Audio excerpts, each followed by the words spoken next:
Every day, millions of people do push-ups expecting a bigger chest. But what if I told you that one tiny mistake is making your chest work less while your shoulders and triceps do most of the job? You can do hundreds of push-ups every week and still barely grow your chest if your technique is wrong. The good news? This mistake is incredibly easy to fix. And once you do, every rep becomes far more effective for building a stronger, fuller chest. So before your next workout, make sure you're not making the #1 push-up mistake that kills chest growth. Push-ups are one of the best bodyweight exercises ever created. They train your chest, shoulders, triceps, and core at the same time. The problem isn't the exercise. The problem is how most people perform it. Many beginners copy random videos or simply try to get as many reps as possible. Instead of focusing on muscle activation, they focus only on finishing the set. That's where everything starts going wrong. The biggest mistake is letting your elbows flare too far out to the sides.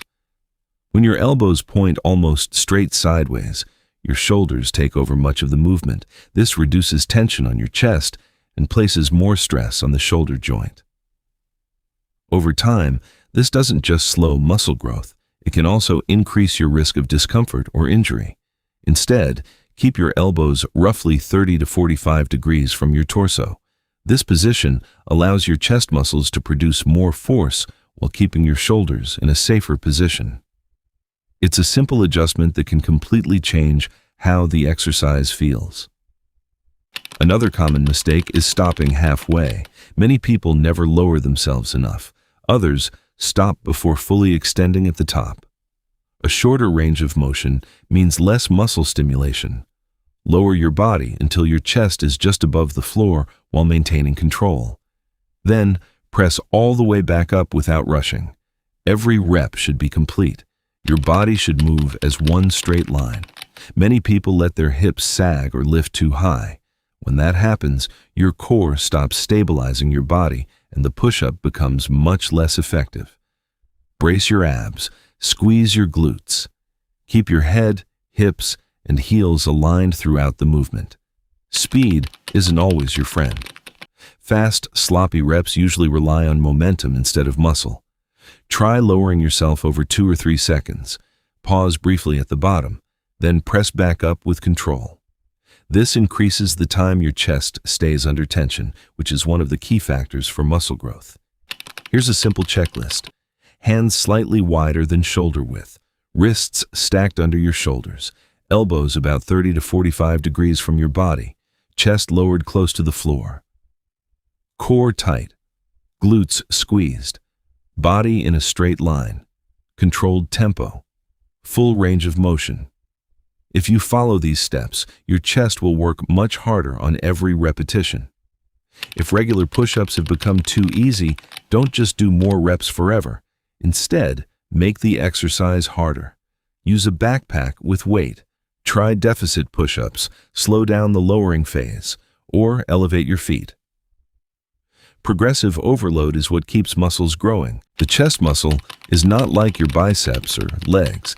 It needs proper tension and alignment to activate fully. But most beginners unknowingly shift the load away from the chest. They turn push-ups into a shoulder-dominant movement, or sometimes even triceps-dominant.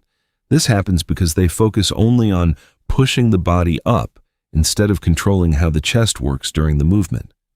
And over time, your body becomes efficient at doing the wrong pattern.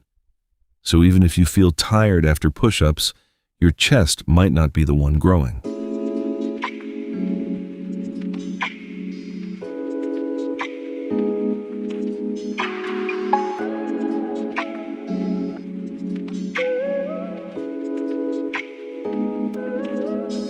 The real issue starts with body mechanics.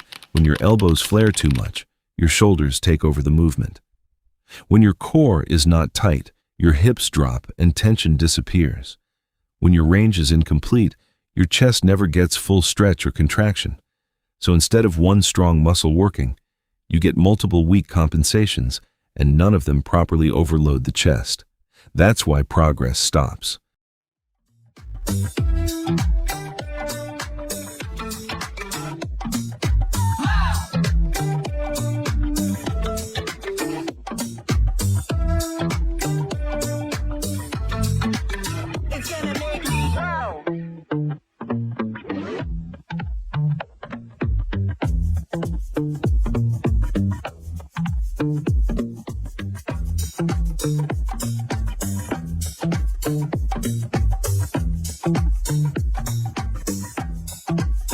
Most people assume if I do more reps, I'll grow. So they chase numbers: 20 reps, 50 reps, 100 reps. But here's the truth.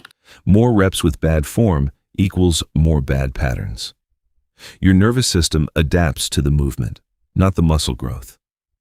So instead of fixing technique, they just reinforce inefficiency. To actually grow your chest with push-ups, you need to shift focus, not on quantity, but on quality tension. Every rep should feel like chest stretching at the bottom, chest squeezing at the top, no shoulder dominance, no momentum. If you don't feel your chest working directly, the rep doesn't count for growth.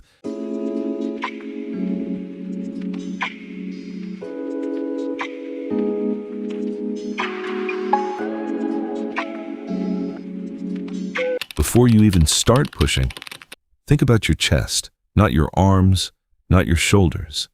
Imagine you are trying to push the floor away using your chest muscles. This small mental shift changes muscle activation instantly.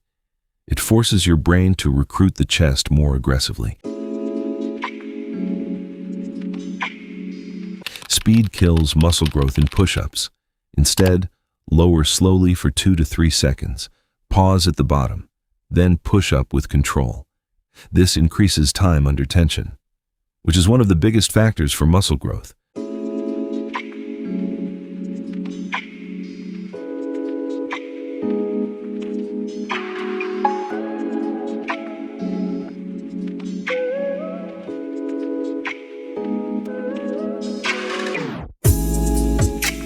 Your elbows should not be straight out, and not too close either.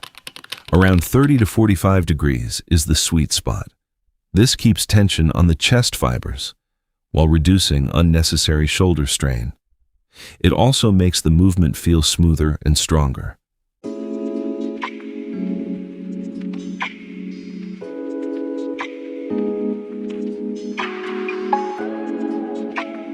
Push-ups are not the problem. Your technique is. Fix your form. Control your movement. Focus on chest activation. And suddenly, the same exercise you've been doing for months will start giving completely different results. Because now, your chest is finally doing the work it was meant to do.